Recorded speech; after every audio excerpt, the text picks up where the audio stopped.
have a plan for the people and for the country. ভিনি ভিসিভিডি এলেন, দেখলেন এবং জয় করলেন। বাংলাদেশে তারেক রহমানের প্রত্যাবর্তন ঠিক এমনই। নানা জল্পনা কল্পনার অবসান ঘটিয়ে রূপকথার গল্প লিখে দেশে ফিরলেন তারেক রহমান।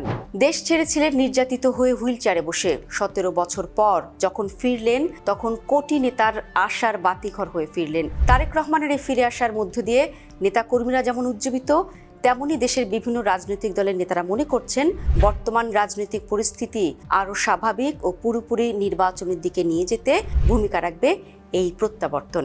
তারেক রহমানের এই উপস্থিতি দল ও দেশের মানুষের জন্য স্বস্তির। বহুল আকাঙ্ক্ষিত তারেক রহমানের এই প্রত্যাবর্তন দেশের অস্থির পরিস্থিতিতে জনগণের ঐক্য সৃষ্টি এবং গ্রহণযোগ্য নির্বাচনের মাধ্যমে গণতান্ত্রিক দেশ প্রতিষ্ঠার একটি গুরুত্বপূর্ণ ধাপ।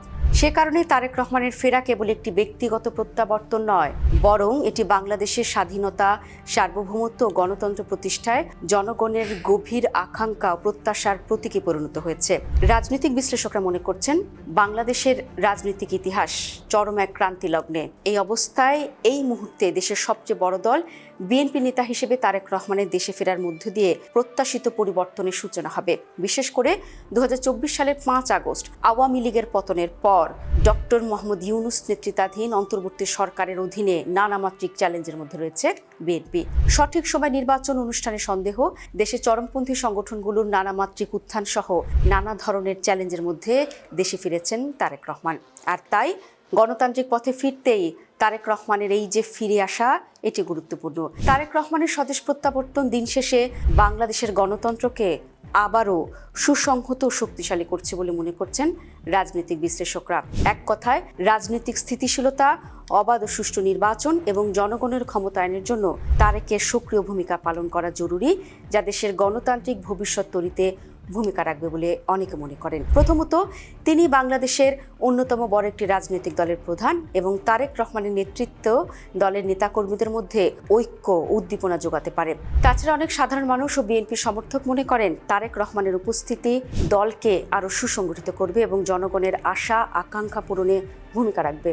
তারেক রহমানের প্রত্যাবর্তন দেশের রাজনৈতিক অঙ্গনে একটি নতুন মাত্রা যোগ করবে, যা ভারসাম্য ফিরিয়ে আনতে পারে। যেহেতু সামনে নির্বাচন, তাই রাজনীতির মাঠে প্রয়োজন ভারসাম্য, যেটি সম্ভব হয়েছে তারেক রহমানের দেশে ফেরার ফলে। তবে দেশে ফিরলেও তারেক রহমানের দিক থেকে খুব বেশি উদযাপনের সুযোগ নেই, কারণ তার সামনে আছে অকল্পনীয় বড় চ্যালেঞ্জ। এই চ্যালেঞ্জ যেমন আছে নির্বাচনের আগে বিএনপির ডিফেক্টো প্রধান হিসেবে, তেমনি এই চ্যালেঞ্জ আছে তিনি যদি বিজয়ী হয়ে দেশের প্রধানমন্ত্রী হন তারপরও। বছরের পর বছর শেখ হাসিনার স্বৈরাচারকে চাপে ফেলে ক্রমাগত দুর্বল করে ফেলার জন্য বিএনপিকে আসলে কৃতিত্বটা দিতেই হবে। এই দুর্বল অবস্থায়ও জুলাই গণঅভ্যুত্থানে সবার সম্মিলিত চাপের মুখে পুরোপুরি ভেঙে পড়ে হাসিনার রেজিম। এই পুরো সময় দেশ থেকে অনেক দূরে থেকেও শুরুর দিকে মায়ের সঙ্গে যৌথভাবে, এরপর এককভাবে দলকে নেতৃত্ব দিয়েছেন তারেক রহমান।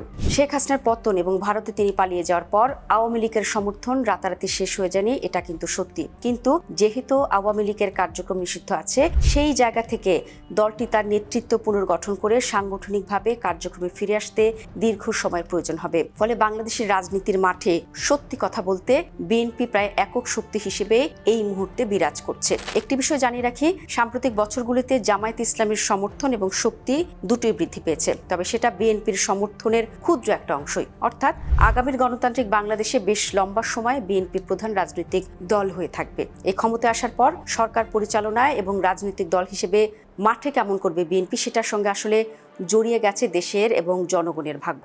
দলটির প্রধান তারেক রহমান কিভাবে সরকার ও দেশ পরিচালনা করবেন এবং সেটা করতে গিয়ে কতটা সফল হবেন, তার উপর স্বল্প মধ্যমেয়াদে বাংলাদেশের গণতন্ত্র, সুশাসন ও জনকল্যাণ নির্ভর করবে।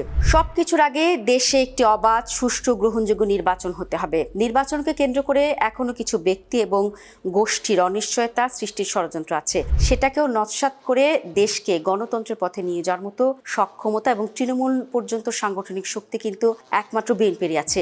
এখানেও খুবই গুরুত্বপূর্ণ একটি ভূমিকা পালন করতে হবে তারেক রহমানকে। বিএনপিকে চ্যালেঞ্জ করার মতো আরেকটি উদার গণতান্ত্রিক দল তৈরি হওয়ার আগে এ দলের সঙ্গে বাংলাদেশের ভাগ্য বাধা পড়ে গেছে। আওয়ামী লীগের অবর্তমানে বিএনপির বিপরীতে জামায়াত ইসলামের নেতৃত্বে ডান থেকে শুরু করে উগ্র ডান রাজনৈতিক দলের জোট কিন্তু তৈরি হচ্ছে। তাই এই মুহূর্তে কিছু সমালোচনার পরেও বিএনপি একমাত্র পছন্দ, আর দলটির প্রধান হিসেবে তারেক রহমানও তাই।